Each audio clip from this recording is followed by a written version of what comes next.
morning, good afternoon, good evening, wherever you are watching us from. This is Wounded Beauty, and my name is Eunice Indangasi. This week, our program is shooting from the western region of Kenya, Kakamega County to be specific. So from Kakamega County, Murembe.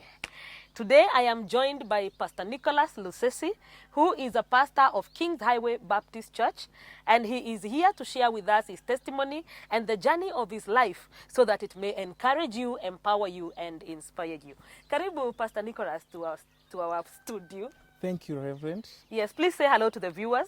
Hello, viewers. My name is Pastor Nicholas Lusesi, as you've heard, and I'm pleased to be on board today. Yes, and we forgot to mention that Pastor Nicholas is married to Edith Lusesi, and they are blessed with a daughter, a beautiful baby girl called Kelly Lusesi.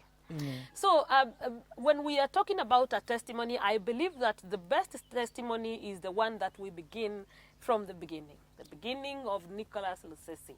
Where do you come from? Where were you born and brought up? Share with us some of your early childhood stories. Amen. Amen. Praise the Lord. I was born here, right here in Kakamega, in a place called Malava, sub-county, of peasant parents, Mzee Shem Lusesi and Margaret Lusesi. So I've spent my early childhood here in Kakamega. I went to school, primary school here in Kakamega, in a school called Malava Primary School. Yes, and actually I'm the third born in a family of 8. Mm-hmm. Yes. So how was that life growing up in school? You are from a humble background, you said? Yes. Yes. How was that life? What were the struggles that you went through? And how did you overcome those struggles? Well, as I've said, my parents were peasants, and our upbringing was really tough. From a very, very poor background. Actually, my father did not know his roots very well. He couldn't trace his roots very well, and for that reason, he started fending for himself at the age of 10. So at the age of 10, my father was already independent, and for that reason, he moved to Malava, where he was working as a herds boy. Mm-hmm. And for many years, he stayed there, working as a herds boy, and by God's grace, he made my mom while still working as a husband. And he did that for over 42 years. Wow. Because he had no place he could call home. So he was working. Why? So that what happened? You didn't have grandparents, or? We have a grandmother, but a grandfather not known. Our grandmother never disclosed that to our dad. Oh, so your dad was a son of a single mother. My grandmother was once married, but you know the Luya tradition of those days, you know, once the husband dies, the brothers to the husband wanted to inherit her, but she refused. Okay. So the condition was, because she was still young, the condition was that because she had refused to get married to one of the brothers of the late husband, she was told never to bring a baby in that compound. The moment she would bring a baby in that compound, that would be the end of her staying in that compound. Wow. And unfortunately, she went and brought a baby. And again, to make the matters even worse, the baby who came was very light-skinned, unlike the children, the indigenous ones. Yes. So that marked the rejection of my dad. Oh. So my dad was chased away from that compound, and my grandma was a very reserved person. She could not disclose where she got the pregnancy from.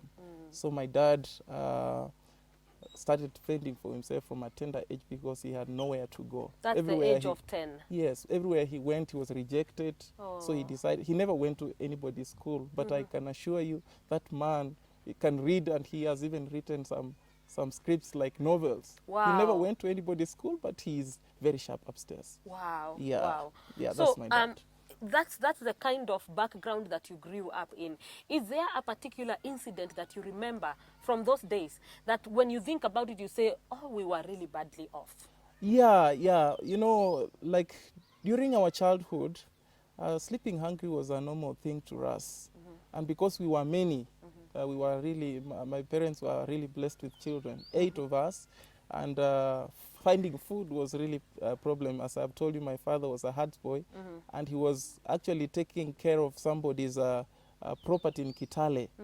And so we were living with our mom in Malava, because that is where my dad, you know, the agreement with my father's employer was, because my father had no land, he had nowhere to call home, he entered into an agreement with his employer that all his salary should be converted into land, so that he would eventually have a place he would call home for his children.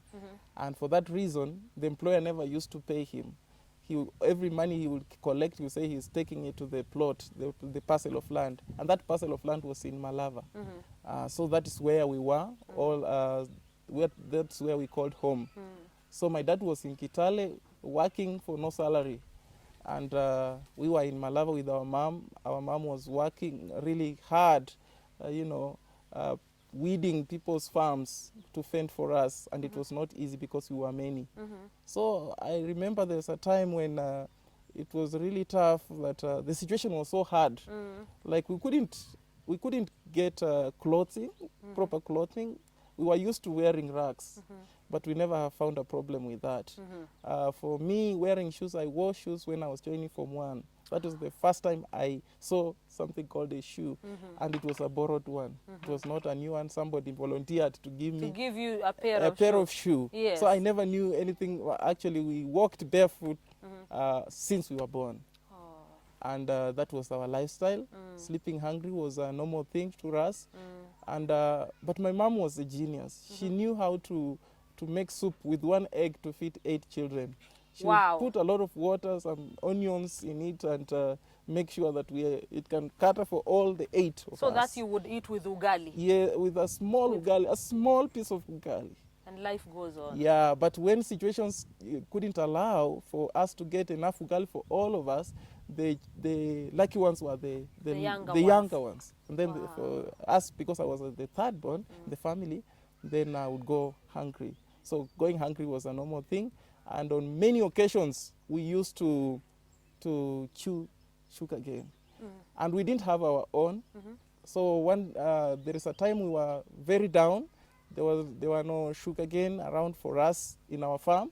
So this employer of my dad, because he comes from there, he had a farm. So we improvised a way of how we could sneak into his farm, into the middle part of it. Outside, the sugarcane is okay, but inside, we would go, and we really worked on that farm. We really worked on it, because that was the only source of food we would get. And we really chewed his canes. But when he brought people to cut the sugar cane, he was very mad. He knew we were the only children around there who would chew his canes. So he punished my dad. My dad had to pay for that as well. Oh no. Yeah, so life was really hard. And there is one case I remember. One thing I loved about my parents was that my parents really wanted us to go to school. Because as I've told you, my dad never went to school, and he really struggled to learn, to know how to read and write and read all those things. And he's very good at that. Even, in fact, he knows a lot of literature with Shakespeare's and all that through his own efforts. Wow. So he really wanted us to have a different story. Yes. So he wanted to invest a lot, any cent he would get through his own means, he would make sure that we go to school. And going to school, that meant he would buy us books and pens. That one he really tried. But on the sides of uniforms, we really had a problem with that. So my mom, with her creativity, as I've told you, she was a genius in creativity. One day she went on the market to buy me a school uniform. So she bought a trouser which had no pockets. And then she cut at the size of a short, and then fixed a short out of that trouser. Wow. So when I went to school that morning, the headmaster who was there, he came and said, now we want all those who do not have school uniforms to leave. I didn't go. And the school was packed, Western is blessed with children, so our school had over 1,000 in that school. So I remained behind, and the headmaster saw me. So he called me, young man, come here. So I went in front. He asked me, do you have a school uniform? I said, yes. And then he looked at me and said, okay, are you sure you have a school uniform? I said, yes, confidently. And then he said, okay, if you have a school uniform, can you now put your hands in the pocket? Because we know that our school uniform, our shorts, all our shorts have got pockets. Pockets. Now, can you put your hands in your pocket, your shorts pockets? I really struggled. And then he told me, do you see that gate out? Go tell your parents, you know, in Luya, Kabras, they say, so, nende mao, that yivla mahwana ichimeshivere, the one that bears twins, should prepare its udder to feed, to fend for the two. twins, yeah. Yeah, so that is how I was sent home, and it was a very sad experience. But I thank God that God was very faithful, and he saw us through school, actually. Wow. I managed to finish my primary school in Malava Primary in 1998. Wow. And by God's grace, I excelled. I got, during that time, we used to do out of 700, I got 526. Wow. I was called to Kakamega High School. It was one of the best schools by then, and it is still a very good school, but my dad had nothing. And again, we were having some problems with our neighbors because, as I've told you, we were not indigenous of those. Yeah, you're not originally from that place. Yes, yeah. so the locals would say we are foreigners. They would throw all kinds of insults, especially when we performed well in schools. Our family was really blessed. All the children were doing well in schools, and we were, most of the time, we were top in class. So the neighbors were not very happy. So they would threaten us. In fact, there is one day that the neighbors were threatening. They were saying they were going to come and rape my mom and our sisters. Oh. And when Dad heard that, he really felt hurt. So he decided to talk to the boss, who was he was still working as a hardboy for 42 years. That was what he did in Kitale. Wow. And he talked to him and requested him, because he had no documents. This man always just told him that we were still working on the land. So my dad requested for the documents so that he would dispose of the land and buy elsewhere where we would be safe. And by God's grace, the boss accepted. Wow. And that's how my dad sold that parcel of land, and we moved to Kitale. Oh, okay. So in Kitale, we just have a small parcel of land, but that's where we call home. Yes. And when we moved to Kitale in 1999, and at that moment I was to join Form 1. And my dad was penniless. So when we went there, he talked to me, because I have a sister, my elder sister, who was also to join Form 1 the previous year, but my dad didn't have money, so he had requested her to hold on to the next year so that she would join together with me. But unfortunately, again, there was no money. Now we were two to join Form 1, and there was no money. So it was not easy. So my dad approached me, talked to me, and I understood his situation, because I would see. In fact, we were struggling to find food. So the boss and his family were very hostile to us, and we had just moved, and we had no house in the parcel of land where he had bought. So we were seeking refuge in his compound, and he was very hostile to us. So we were really struggling even to find to go for a day. But by God's grace, anyway, God saw us through.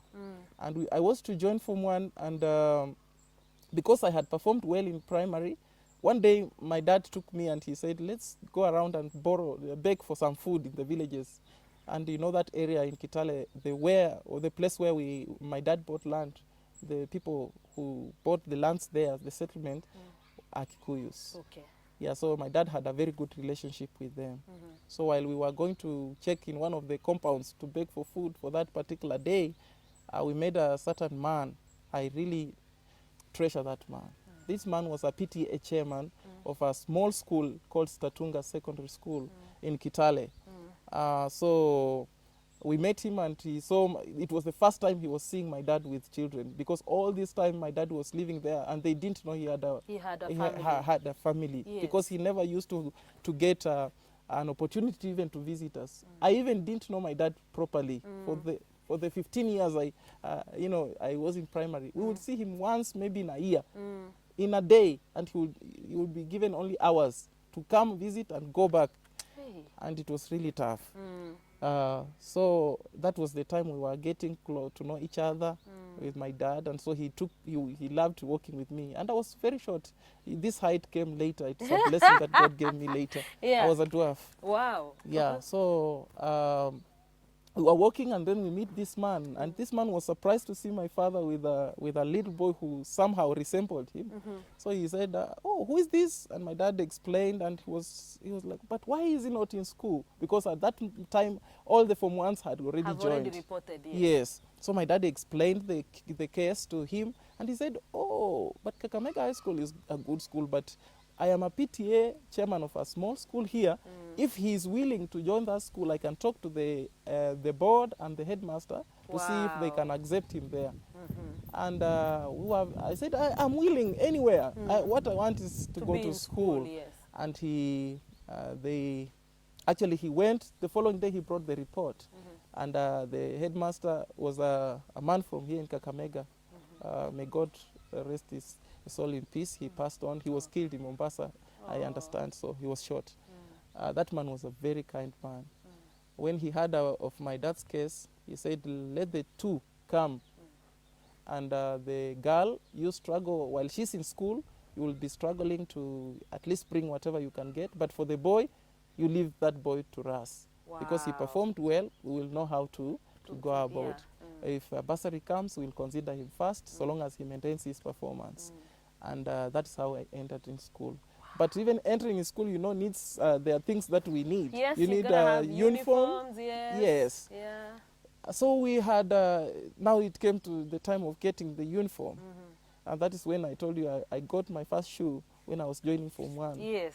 All this time I was just barefooted, walking down, And then, yes, a neighbor offered to give me a pair of shoes. And this neighbor was blessed with a very big foot. But he gave me one shoe which was so long and it had a curve in front like this, curving until it looks like a panka. But I accepted because you had no otherwise, yeah. So I fill the front part with the papers, so that my small feet could fit in the shoe. And my dad gave me his pair of socks. He had one. So he gave a brown one, I remember very well. He gave that pair. I would use that during the weekdays, and then he would use it on Sunday. Was that the uniform? Now, no, so long as I have a pair of socks, And then another neighbor who used to go to the same school, volunteered to give me a pair of trousers. It was big, but I accepted. And then I got a shirt. Of course, this one, my dad went to the market and bought me a shirt that was closer to that one of the school. And then a friend again in the village gave me a sweater which was big. The neck alone would fall up to this point. So I had to do some sewing to reduce it up to this. And there was this part, and this part was not there, and this part. It was a piece of rack, but I appreciated all the same. So I joined school. And that PTA chairman is the one who bought me books, the first books, 10 of them to join school. And that's how I joined Form 1. Without paying anything, yes. I just went to school and I started. And by God's grace, God opened my understanding to this thing. He gave me the spirit of excellence. I was doing well in school, so I would get the bursaries. They considered me first. In every bursary, they considered me first. And while that headmaster was still there, that principal, I was very safe. And that went on for 3 years. My dad tried he really struggled for the first year. He was able to take her through Form 1, but unfortunately she couldn't go past that. She dropped out in Form that when we were going to Form 2. And that was because of school fees? Yes, there was no school. She was actually top 5 in the school, but unfortunately now school fees couldn't allow. Yes. And because they couldn't give bursaries to 2 siblings, and other people were there who really wanted the same. Yes. So I was the beneficiary. So she had to sacrifice for me, and she dropped out. So by the grace of God, you went up to Form 4? Yeah, I went up to Form 4. Form 4 was not easy. My sister now had to go and look for a house help job to pay for my exams in Form 4. Yeah. Yes, so that's how I sat for the exam. But by that time, the head teacher who had admitted me in the school had been transferred because of the problems with the locals. They were not happy that I was being supported all through. So he was transferred, and a new one came who didn't know about my history. So we had a really tough time. I would be sent home. I would be sent home for even a month. I stay at home for a whole month. I'm not in school. And then after staying there a whole month, then he would call, okay, call that young man to come back to school. I would come and maybe stay there for about 2 weeks, and then he sends me again home to go look for school fees. And because there was no money actually, no money. And that was in 2002. I really had a really hard time. But God is faithful. Amen. He saw me through. My sister paid for my exams, so even though there were challenges of not being in school throughout, but I was able to go through school. I finished. I would have performed better if I had an opportunity, but anyway, I managed to get a B, which was much lower than what I expected. But by God's grace, that was something. Then it came the time I had to go to college. Yes. Yes. So you got admitted to university? No. During our time, I missed a point. Yes. Just 1 point to get there. But I had a B. They were taking up to 63. Mine was 62. Okay. So I didn't go to Yes. to campus. So I had to go to college. I wanted, my dream was to be a doctor. I wanted to be a medical doctor, yes. Yes, that was my dream. But because of the circumstances, they were really tough for me. I couldn't, get that opportunity to do that. So when I got that B, I told my dad I would still go even to a medical college just to pursue my dream, because that was my dream. So I applied at KMTC, and I got an admission through the help of some people. There was a neighbor who was living in Nairobi. His name is Gitao, Ambassador Gitao. He's a family friend. So through him, he was a close ally of Kipruto Kirwa, the former Cherangani MP. Yes. They helped me to secure an admission at KMTC, but unfortunately, I didn't get the course that I wanted. I wanted to do clinical medicine, but the admission that I got was for occupational therapy. But I accepted anyway. Yes. I didn't know what occupational therapy was, but I accepted anyway because I just wanted to be in a medical college. I went there. I joined in 2004. 2004, I joined college, KMTC Nairobi, and it was my first time to travel to Nairobi, even to go past Eldoret. That was my first time. Wow. So it was fun. Yes. It was fun. Excitement, I was adventure. very excited. A very excited young man. But before I went there, there's a young man in the village who had told me, you have been called to join KMTC. There they speak English. What language are you going to be using there? You cannot even construct a sentence in English. He made a lot of fun. Was that true? No, Okay. he was just jealous. Yeah, because you speak very good English, by the way. Thank you. Yeah, Ma'am. your articulation of words is just Thank you, perfect. ma'am. Yes. I'm humbled. Yes. So he made fun, and I went to college, and I had to be very cautious now because I had been threatened that I cannot construct a sentence in English. So I had to be cautious of how I approach things. Yes. So I was very reserved, and I used most of my time just in books, and it really gave me an opportunity to excel. I was the best. All the exams, I would get 99% out of 100 in most of the papers. And they started calling me professor. Wow. In the first year.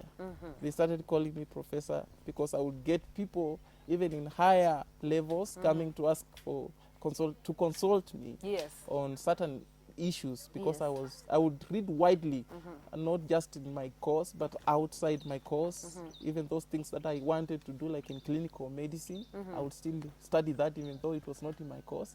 So they would come to consult, and I was very effective in giving them the right things. Wow. And so they started calling me professor even in the Professor. first year. Mm-hmm. And you know, with that, it came with some sense of pride. Yes. And one thing I didn't tell you is that my parents are deacons, and they brought us up in a Christian environment. Oh, wow. Okay. But you know, as a young man growing up, you want that, you really desire to have that freedom where you Freedom can and, now yeah. decide, make your own choices. Yes. And you just long for that opportunity to have your own space. Mm-hmm. So when I went to campus, I thought I had gotten my space now. Mm-hmm. So even though I was reserved, but inside me there was some burning thing that was telling me, this is your time now to do your stuff. Mm-hmm. So I started, you know, going down spiritually. Mm-hmm. I started going down. Mm-hmm. But whenever I would come home, I would really pretend to be well, Yes. or to be okay. Yeah. But I was going down. I knew very well that I was not so much into things of God. I would not go so much into church. I was not part of the CU. Mm-hmm. Mine was to do books. Mm-hmm. I would I would start my day at 5 a.m. Mm-hmm. and I would end at 3 a.m. Whoa. I would study the whole night. Yes. And almost I would sleep for an hour Mhm. and I would never feel sleepy because I was so busy. I was dealing with Grey's Anatomy and all that. I Mhm. loved that. Yes. And because, you know, when you love something and your heart is there, Yes, you don't do feel it with like, passion, yes. So I would do this and I never felt tired, and I got a lot of knowledge just from in the medical field. Mhm, mhm. And then when it came to, that went on the first year, second year, and third year, that is the final year. That was 2007. And my elder brother Peter, was the one who was taking care of my school fees by working as a conductor. I'm a number in a lorry. Mhm. The lorry belonged to that ambassador. Mhm. It used to carry sand around, you know, in Nairobi area. So my brother, who was a driver but he had not qualified to drive, was working as a conductor so that he would cater for my school fees. His salary, he was not receiving the salary directly. His salary was paying my school Coming fees. to the school direct. Wow. Yeah. Bless him wherever he is. Amen, amen. Yeah. He's a man and a half. Wow. He has really sacrificed for the family even up to now. Wow. Yeah, so that is how he was paying for my school fees. Mhm. So in the third year, after we were just about to finish our exams, actually, I was approached by a colleague who was the class rep. And he said, Professor, I want you to go with me somewhere to help me check on some stuff, you know, help me to understand some things. I told him, you come, I have a very busy schedule, but you can see me here. He said, no, I kindly request that we go to Uhuru Park. So I accompanied him, but he was in the company of two ladies. So we went there, then he produced a paper. We went somewhere, he wanted a private place. I didn't understand why he wanted a private place, but we were now doing the last paper Yes. of our final exam in 2007.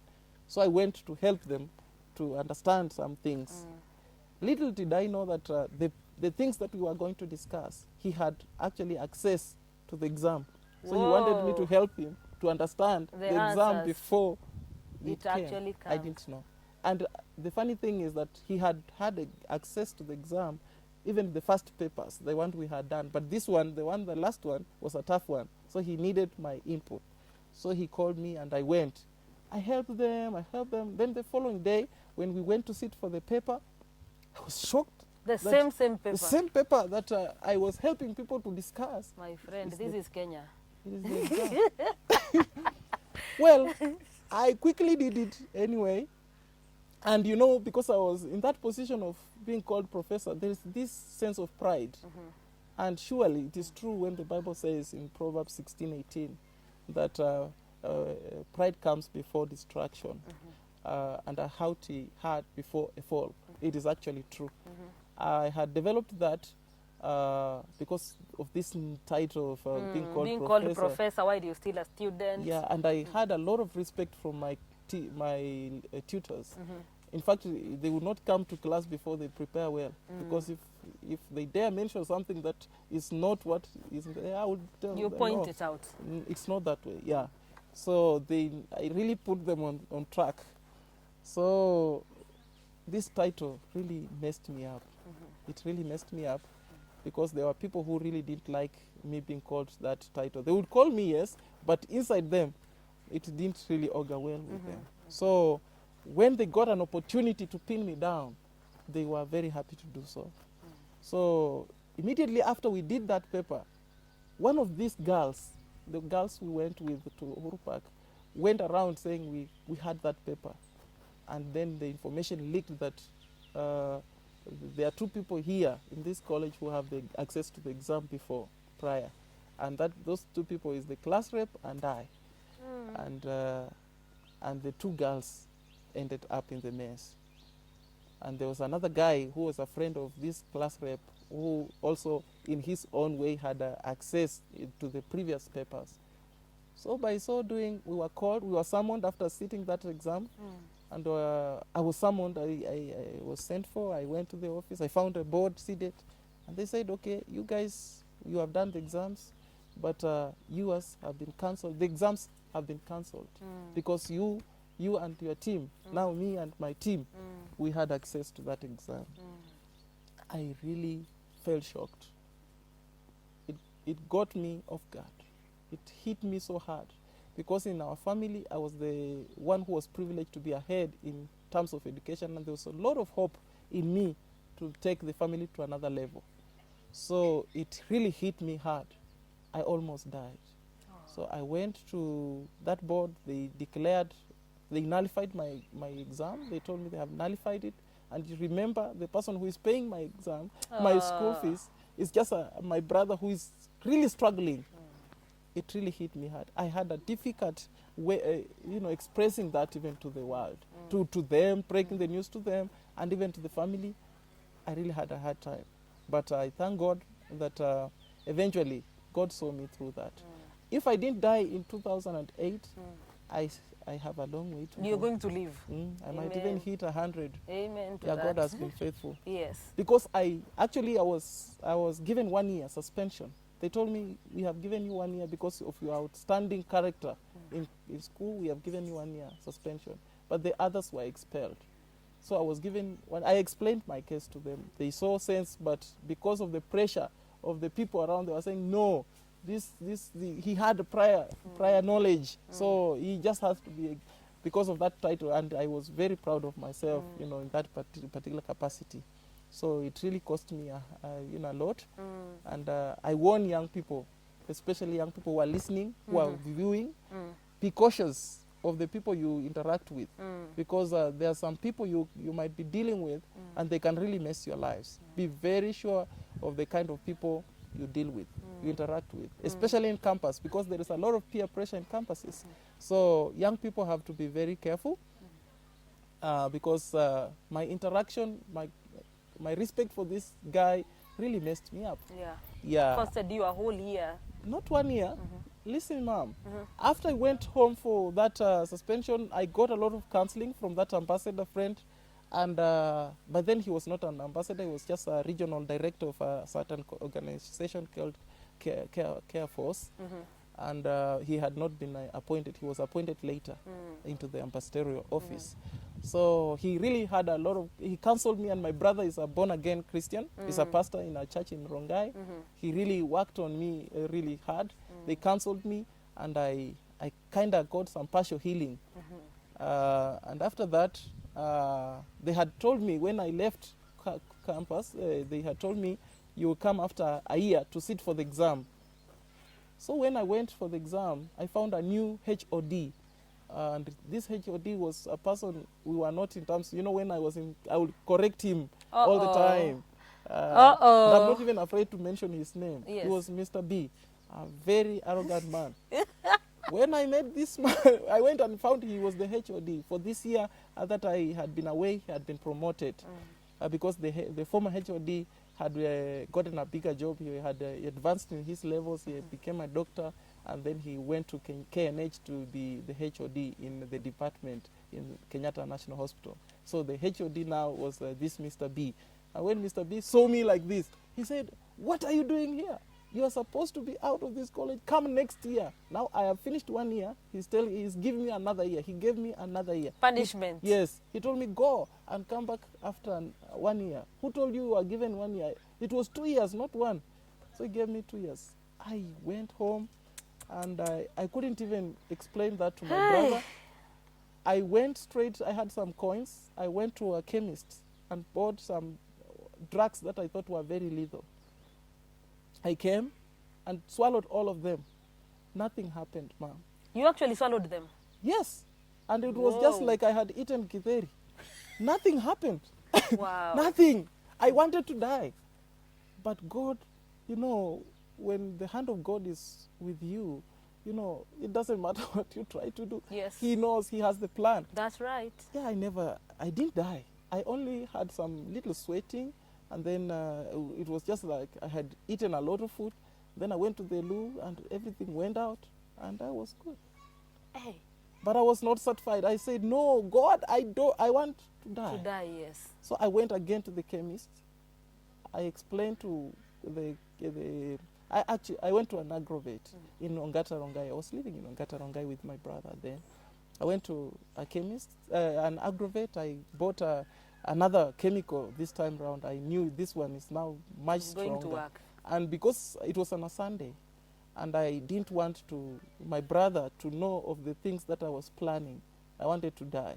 I had packed all my things in readiness for them to be distributed to the people who'd be interested after I'm gone. And my brother was asking me, "Why are you packing all these things? Tomorrow is a Sunday, but you seem to, like you are traveling." I told him, "No, I'm not traveling, but I just want to order, you know." And then he went very early because he was a leader in the church. He would go very early in the morning, around 5, to the church. So I knew that was an opportune time. And because we were not going to the same church with the ambassador, he and his family left also. Then I took my stuff. I had not eaten the previous night because I wanted my body to be dehydrated so that the moment I take that stuff, I would simply die. And I knew if I do it in the house, maybe they might come back and find me before I die. So I didn't want to do it in the house. So I decided to take a journey, a long journey, to look for a place where I would die. And I left Ongata Rongai. I walked since around 8 in the morning. I walked for about 4 good hours, looking for a place a serene place, a conducive environment for me to die, to drink Wow. my stuff. I had bought 1 liter of water and my stuff well concealed, and I was on my journey. I walked, I went to one place. I saw a bush very far away from home, and I thought it was a good place. I entered that place, and when I sat down in that bush, and then I realized that while I was just about to open my stuff, I saw an exhauster, these trucks that carry, you know, yeah, it was coming to dump stuff there. Yeah, so from I realized, the sewages. Yeah, so it was a sewage. So they were bringing those sewer stuff there.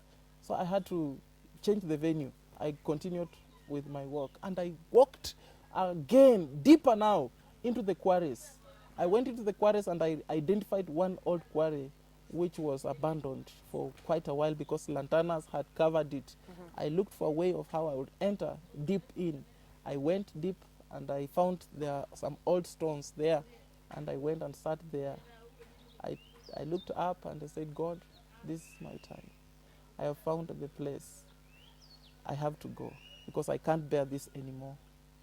And I went in there, and when I opened my water, I drank a little bit, and then when I was just about to, I opened that bottle of that stuff I had bought at the aggravate.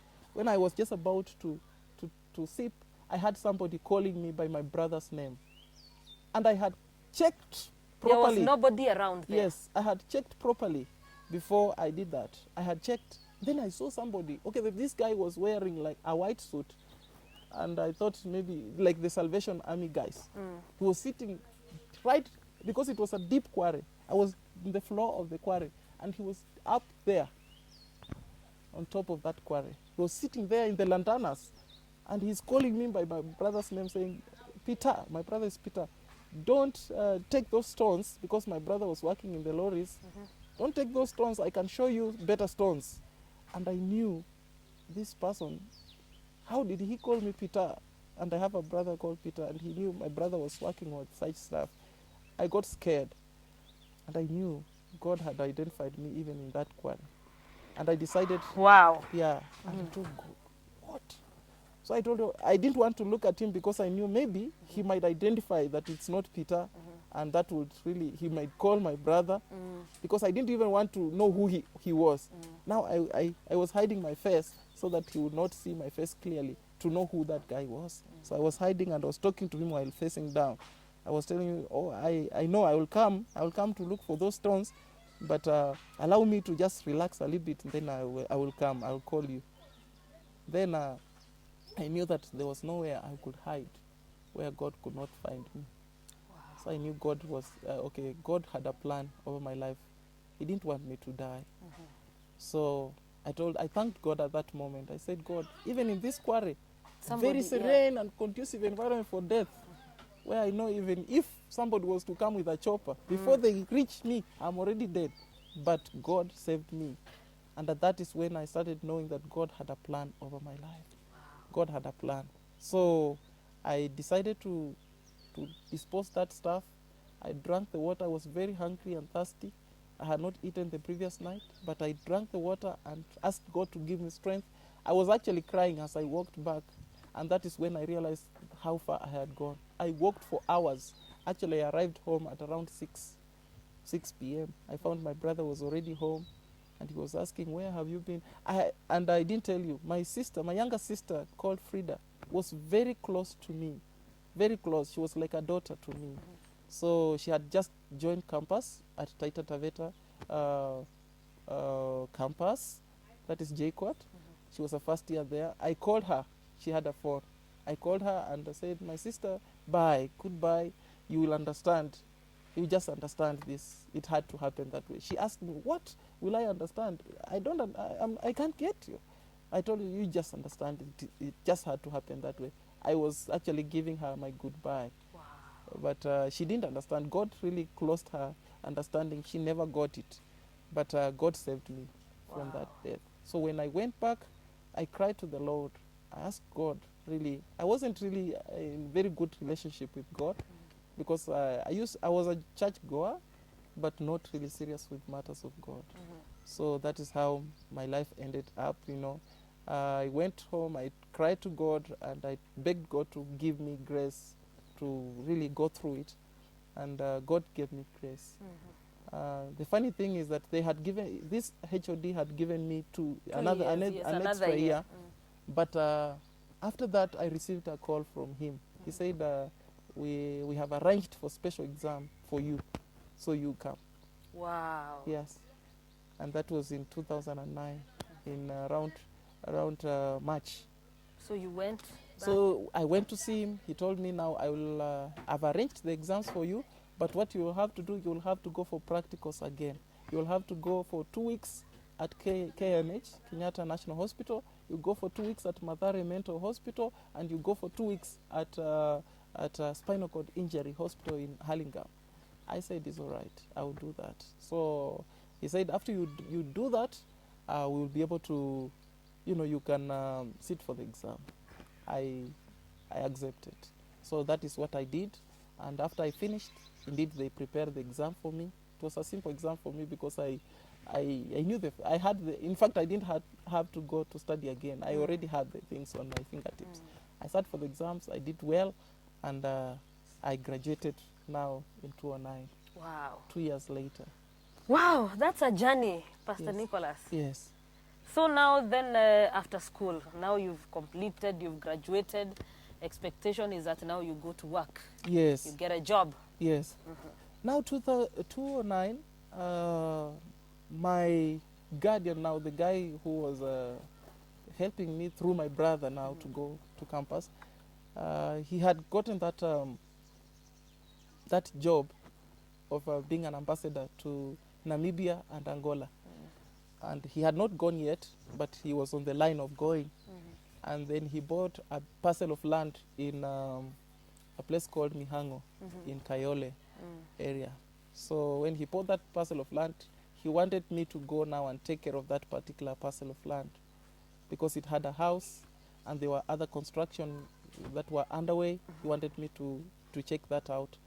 I really wanted to get a job, but then he told me, don't worry about the job, because I'm going to Namibia, and many many in the medical field in Kenya, nurses and all that, they go looking for jobs there. Once I'm there, I'll get you a job there. So I was very happy. I Yes. knew now God has a plan. He has given me an international job in advance. Yes. I was so excited. I knew this guy was really gonna work on that, and he indeed would go everywhere. He went. He would talk about that, even in public gatherings. He would go telling people how he was gonna help me go out. I was going to be the first person to get that international opportunity to travel. So I was so excited because he Wow. was making it very public. Man, never really put your trust in men. Wow. It reminds me of actually what David said in the book of Psalm 20, verses 7 and 8.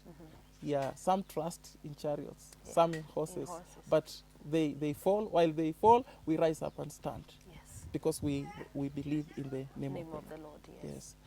So I had put my trust in people, and I'm telling you, I waited for that. While I was working for him, I did all kinds of odd jobs in that place.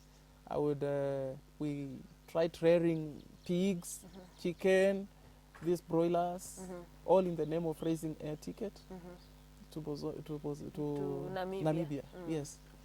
And we got money, yes. We got money. That one now, I cannot say we never got money out of it. But the money was being banked in readiness for the air ticket. So, well, waited for that, while doing that and taking care of that, waited for several years. Every year I would send applications, then after a while he would tell me, resend them. After, when I would follow him up and say, how far have you gone? He would tell, oh, resend those documents. In fact, there is somebody whom I want to forward those documents to. And I would do that. And it went on and on and on and on and on and on like that until I just gave up. I just gave up because I now realize really, and the promise was that I was going to be the first person to go out, but people went, family went, and I still remained taking care of pigs Yes. and chicken. Wow. Take us now into the part of your call to the ministry. From all that life, and now you are a pastor. Yes. So I've told you I wasn't really serious with God for all this time, having been brought up in a Christian family, but personally I wasn't so much into the things of God. And little by little I was getting worse every day. And I wasn't so much into this alcohol thing. I've actually never taken alcohol, like really in my life. But there are things that I started engaging in that were definitely not of God. Yes, I was so much into watching pornography. I was actually introduced by some friends into watching a porn, and I became addicted. Yeah, porn, those things are very addictive. Yeah, and I warn young people. That stay away from porn and such stuff. They can really mess you up. And I'm telling you, I got messed up really. Just before we go into the main part of your ministry, you just mentioned something about pornography and all other addictions. But let's just talk about porn a little bit. Yes. Not about asking young people to stay away. Not just young people, even married people. Porn has really affected a lot of areas or sectors of life. But how do you, somebody that is already in it, somebody that is already addicted, looks for every minute to be alone so that they can watch pornography? Yeah. What are some of the things that person can do in order to get out of it? Because eventually the conscience is still there, fights them and tells them this is wrong, but the addiction pulls them towards it. Yeah, actually it's a real struggle, because personally I went through that. And one thing I can tell you that coming out of an addiction is not that easy. Yes. It needs the hand of God, because if you are still in the world, getting out of darkness on your own, it's not easy. You need God. You need God's grace to be with you. Because I struggled with my own strength. As I've told you, I had not committed myself to God at that time. It would reach a point, because I would spend so much money buying CDs. I would buy a phone that I know would enable me to watch the current ones, you know, the most current ones, you know. You know, and Zile zimetokea. zile sasa ndio zimetokea kabisa. I would go to Muthurwa looking, and I entered into the system. They knew me every time. You know, those things are sold in secrecy. It's like madawa ya kulevya. They are sold in secrecy. When you go there, if you are not, because those people, it's illegal to sell porn stuff, you know. So if you go there, you have to have a certain language where they will know that you are one of them. And I knew those languages. And they also knew you as their customer. I became one of them, and the moment they would see me, they knew that I was after something, and they would tell me, this is the best, the current one, this one, and I would take it. Then I got a girl just from the neighborhood. It was actually a separation of the fence. And I introduced her. I don't know whether I'm the one who introduced her or she already knew, because the zeal she had. A part now of practicing practicals of what you had seen. She had zeal in watching even more than me. Wow. Yeah, and she would create time to avail herself so that we watch together.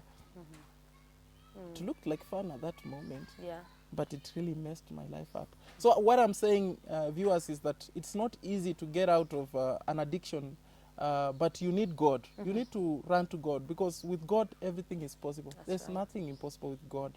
You might have struggled. Maybe it could be a different addiction, not necessarily porn, maybe in alcoholism. Maybe you're struggling with smoking, or even you are a womanizer. Yeah, there are people who really struggle with that. Run to Jesus. Run to Jesus. Jesus has a solution to that. If you run to him, he will help you, and you will come out of that successful. Yeah, but you see, Pastor Nicholas. Yes. There are people who have already run to Jesus. I mean, they are in Jesus. They are in the church. Some of them are even servants of God, but they have found themselves somehow entangled by this. And they do not know how to get out of it. Yeah? Those are the ones that we're talking about now. It's interesting, Mom, when you say that they have accepted Jesus and they're still in those. Yes. Because one thing I know, if you give your life to Jesus seriously, you will not conform to the patterns of the world. Jesus will change you, because the things of, things of these addictions are things that are done in secrecy and darkness. It's actually things of darkness. And Jesus is light. Yes.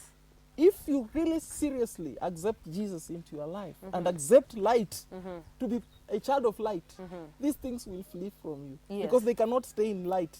Light, when light illuminates you, you realize that darkness just flees.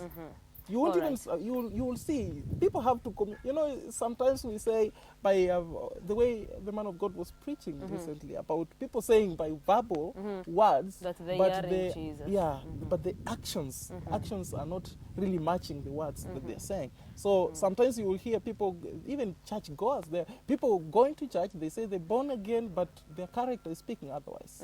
So it's a matter of really being committed to Jesus and giving your life seriously to Jesus and surrendering. It's a matter of surrender. You have to surrender and say, I need you, Jesus. And sometimes deliverance is a process. It is a process. Sometimes right, yeah. it's not something that will happen in a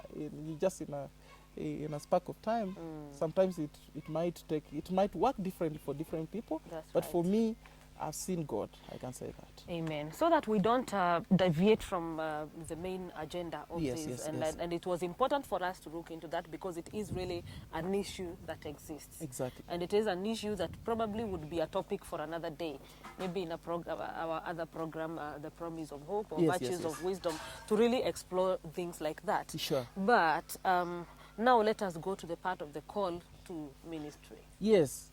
While I was still in Mihango, I felt like I felt a strong move that God wanted me into ministry. But I really struggled with that. So my sister, I have the sister I told you about earlier, Frida, came and requested me that they were coming on a long holiday, and she needed to come and stay at my place. That was in Nairobi, where I was in Mihango. There was a big house of about 5 bedrooms, and I was staying there alone. So I said, okay, come. There's no problem. Come. So they came. And these girls were prayer warriors. They would pray the whole night. And when they came, they would pray. And as I had mentioned earlier, my life was not so much into the things of God. But whenever they would start praying, they would start praying immediately after we take dinner. And then they would start praying. They would pray until I sleep. And when I wake up, at around 3, I would find they are still praying. So I don't know whether they slept or they would pray the whole night. And they would, every time they are praying, they would mention me. You would hear they are mentioning me. They are mentioning me in their prayers. They are mentioning me. And I didn't like that. Yes. I would wake up in the morning when they come asking for breakfast. I would tell them, I don't want you to be mentioning me in my prayer, in your prayers. Concentrate on your own issues. You have more problems than me. You pray for yourself. I'm okay in my own area, because I actually, at that moment, I had conformed so much to the patterns of this world. Even my dressing style was different. I would put on these huge goggles and a cap that is going facing this direction, and some huge pair of shoes, you know, looking funny, and I would have this black American accent. Well, even when going to these vibandas, even the mama mbogas, they knew that whenever they would see me, they would say that an American is coming. Wow. And they would try to even speak to me in the English, American English, the American customer is coming. Oh my goodness! I had a dream. Actually, I applied for green card for 4 consecutive years, and every time I failed. My dream was to go there and live there. and live there. Yes, that was my dream. Wow. So I was so much lost. I was lost, and I started, because I wanted lots of money, I started looking for ways of how I would join the devil worship. I wanted to be a devil worshiper, and that is a fact. So I started looking for ways of how I would join one. I would go to Nairobi, around Nyerere Road. There is a place called there's a Freemason place there. So I thought maybe that would be a good avenue point to start. But I went there one day, and all I saw were Range Rovers and big machines, Mercedes-Benz, and these top-of-the-range vehicles that were coming in and out. And I knew a man on foot cannot gain Cannot access. enter there. Cannot gain access. So you went back? I went back, and I knew my door had been closed. Yes. So I went, and while I was I went back to Mihango, and there was a guy who had a hardware. He had a hardware, and he had put somebody there who was taking care of the hardware. So I just opened up to that young man. He was a friend, a Kamba guy. And he told me, no, you don't need to worry about joining this. I have my uncle. My uncle is a member. He just joined. He was a Mutu wa Mujengo. When he joined in Kitengela, the moment he joined, he got lots of money. He bought plots and houses. So I knew that was the opportunity to join. So the day I was to go and join, that man was sacked. The guy who was to take me there was sacked. To join the... He was to take me to Kitengela, where the devil worshipper staff is. But the day before we were to go on Sunday, he was sacked on Saturday. And his phone was taken, and he had no contact. And that was the end of it. All right, our viewers, this is really interesting. It is the story and testimony of Pastor Nicholas Lusesi. He has a life of struggle from childhood, goes to school by the grace of God, and now is at a place where he is now lost completely in the world, and is even thinking about joining devil worship, Satanism, Illuminati, or whatever you want to call it. Join us in our next episode as we continue with the story of Pastor Nicholas Lusesi and get to hear, did he join Illuminati? And what are the processes of joining Illuminati? God bless you. Until next time, bye-bye. Oh wow, hello viewers. Thank you for always watching Wounded Beauty. It's a program that always comes online, and we always focus on people who have gone through different kinds of life, and they always come to give us hope. Those ones who are out there, who are going through something, so that we can always find something to look for through their testimonies. And as you can see, we have made Wounded Beauty products that you can also walk around with and advertise our programs. We have a cup that goes for only 700 shillings. And then we also have a cup that you can always drink and advertise our program. And it also goes for 700 shillings. And we also have a t-shirt that you can wear any time of the day, during the weekend, in the morning, when you're working, for only 1,000 shillings. Order them online on our Eunice N Indangasi. And don't forget to subscribe for more testimonies that will be coming to you live every Tuesday from 8 p.m. Thank you for watching, and God bless you.